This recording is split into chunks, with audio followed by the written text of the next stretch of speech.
Now there is a catch. With cinema film, these film stocks have an added layer of protection that other color stocks don't. However, because of that added layer, it cannot go through a typical C41 color development process. Now, for those unfamiliar with development of film, C41 is the process which most film stocks go through, at least the ones that we use in still photography. And when you consider how cheap it is to purchase re-rolled cinema film like Kodak Vision3, or re-roll it yourself, you can really see how this is a problem.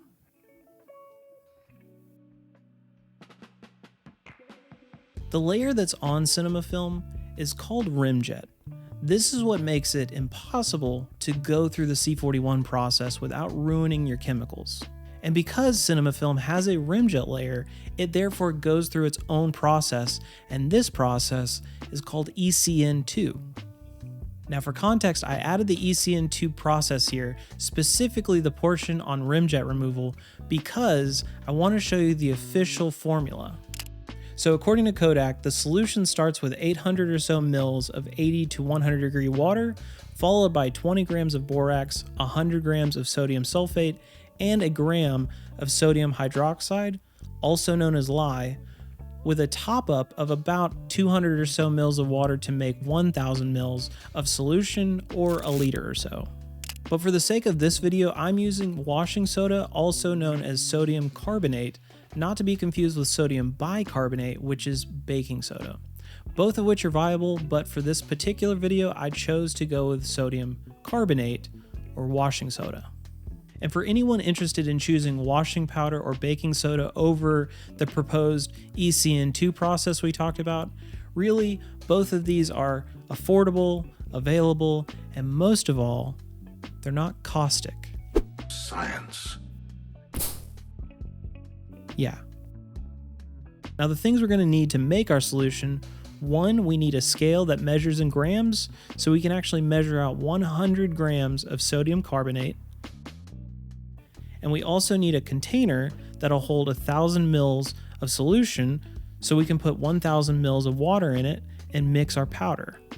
And what's really great about this particular formula is that it is so cheap that you can really choose to store it if you want to, but for me specifically, I typically just make a brand new one and then discard it when I'm done. Now when it comes to actually using it for development, really we're just doing an added pre-bath with a typical C41 solution process. And though I don't think there's necessarily a standard practice for how to do this, this is typically what I do when I'm going to run ECN film through C41 using this kind of pre-bath to remove the Rem-jet. So really the first thing is to make sure that my pre-bath or alkaline solution is at temp for what is required of C41. That's typically 102 degrees Fahrenheit. The next thing when you're ready is to actually fill the tank to cover the reels with your pre-bath. Typically during this process, I will agitate evenly and vigorously for maybe 15 to 20 seconds, followed by a quick dump of our pre-bath, whether to discard it or store it. And then after that, I'm just going to add clear development temperature water and continue to dump that out and rinse it until the water that we pour out runs clear.